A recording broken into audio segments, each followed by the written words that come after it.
You're listening to Mountain Heartbeat with Joe and Rosa Hopkins, proclaiming the gospel through word and through song. Hi, and welcome to Mountain Heartbeat. I'm Joe Hopkins. This week, Rosa interviews Jeff Christie. Several years ago, Jeff's wife, Jennifer, was assaulted and raped, after which they decided to have their child. Since then, their story has gone viral worldwide and has made an impact in many people's lives. But we'll let Jeff tell the story. Today on Mountain Heartbeat, we will be speaking to Jeff. He and his wife have been featured in several prominent news outlets like Life Action News, LifeSite News, because they decided to keep a precious baby boy after his wife, Jennifer, was brutally assaulted and raped. And today we have Jeff on the show, and we would like to welcome you. Thank you so much for being with us today. Thank you very much, Rosa. Absolutely. And so, can you just tell us what life was like before all of these things happened? Your wife and you were married for some time. You had several children. How long had you guys been married? What sort of things? How old were your children? All that sort of stuff before you were thrust into the media. Sure. We've been married for 22 years now. So at the time, back in 2014, when all of this started, we had been married 19 years. We had 4 children at that point. Our youngest was 8 years old,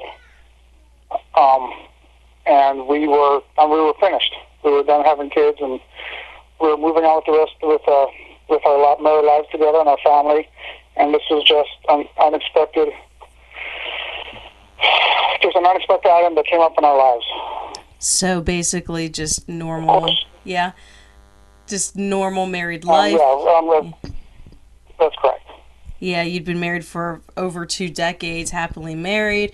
You're both Christians. You both have your children. And then in 2014, that changed. Can you tell us a little bit about what happened?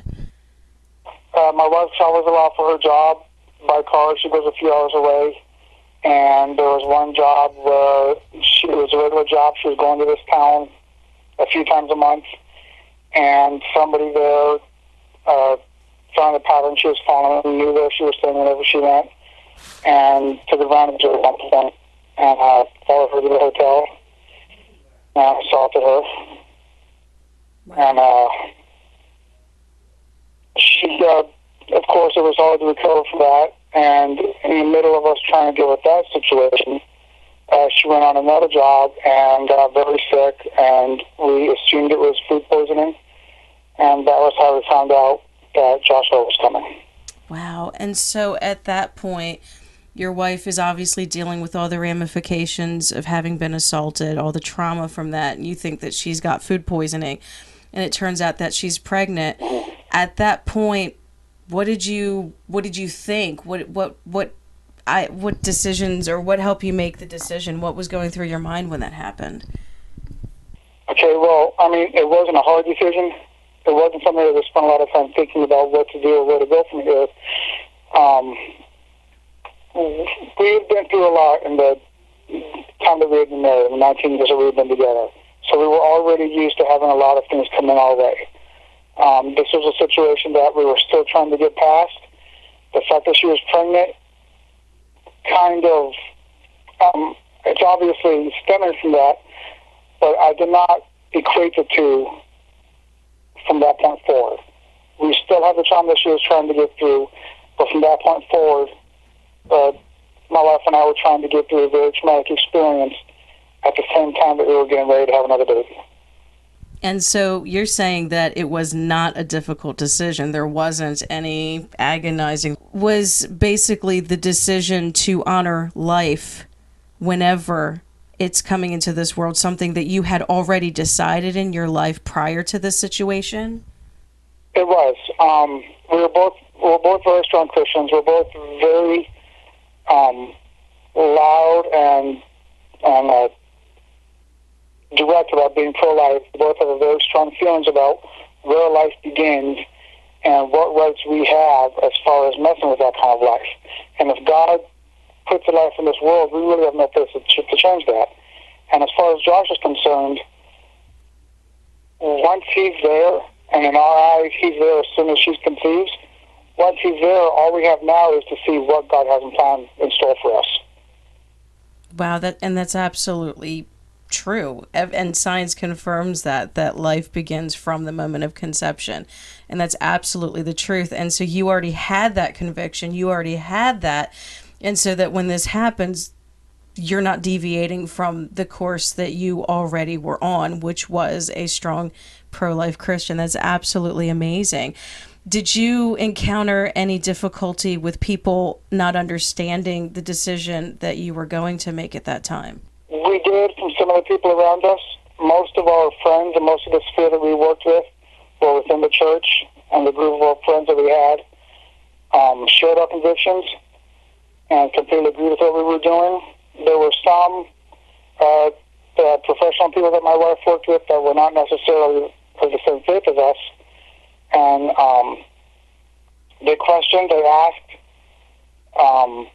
but when we explained to them, this baby and this attack are two separate events in our hearts. This baby is coming. This baby did not have anything to do with what happened to my wife. God felt the need to bring another person, another life into the world, and He's using us to do it, and we feel blessed to be part of that action. And that's all Joshua is to us, is a beautiful child that was brought into the world and given to us to take care of. Yes, and that's absolutely true. And I think that so many people out there will try to use cases like yours as an excuse by which they can slaughter 99%, because the amount of abortions that happen through rape, incest are 1%.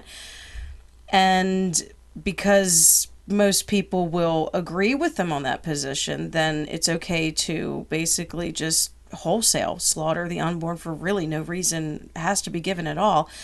But in this case, you're showing that no, they are two separate events, and that completely undermines, throws away the entire reasoning that all of this stuff really rests upon, because you're absolutely right, two completely separate events.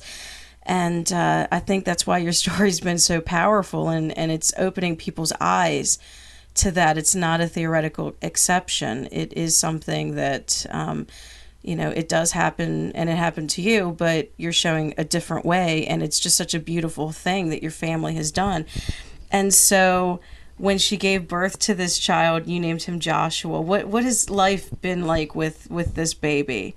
Well, I can tell you it was unexpected. We thought we were done with children. I spent 10 straight years changing diapers.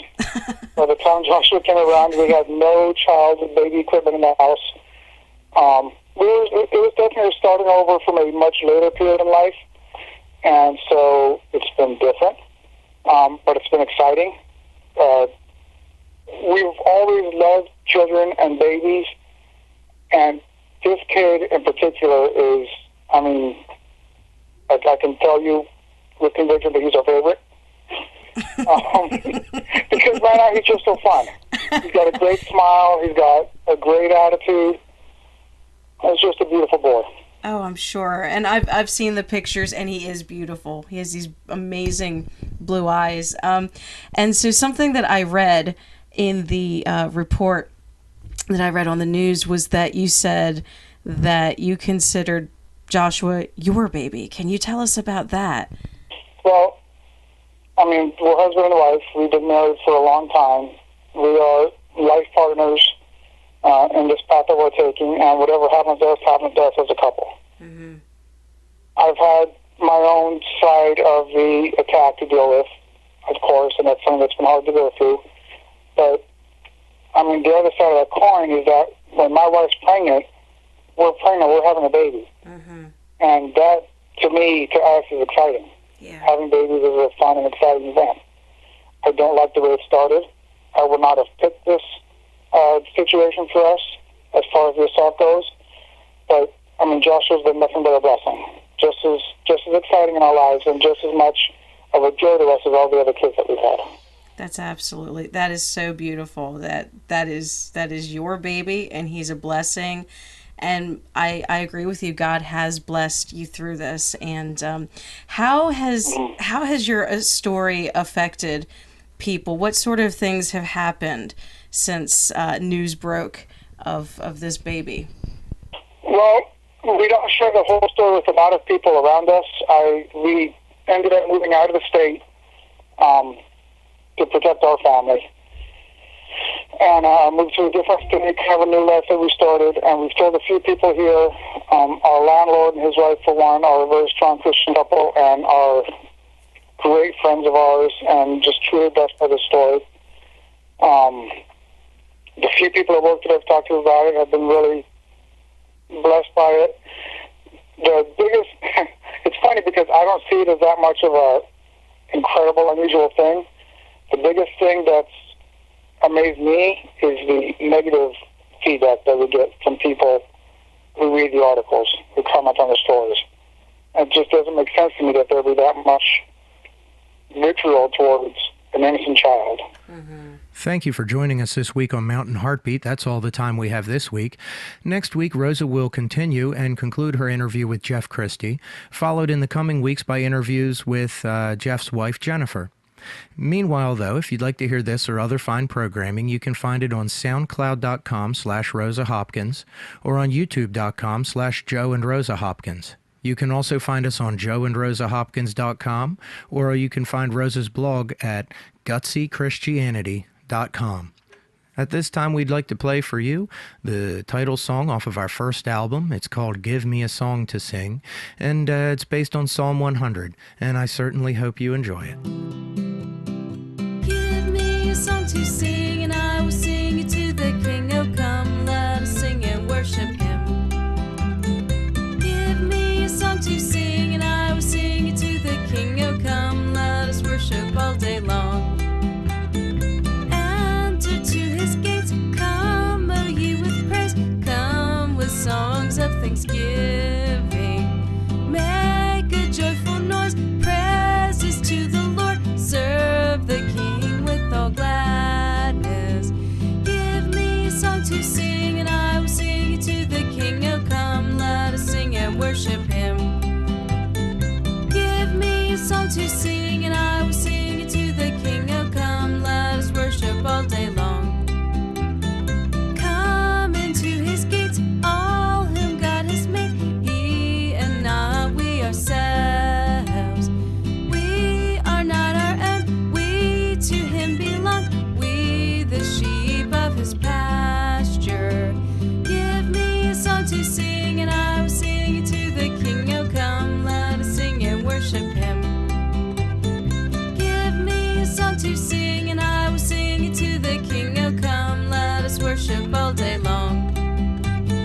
Bless His holy name, speak unto His fame, for the Lord He is goodness, truth forevermore, for His love is sure, and His mercies are forever. Give me a song to sing, and I will sing it to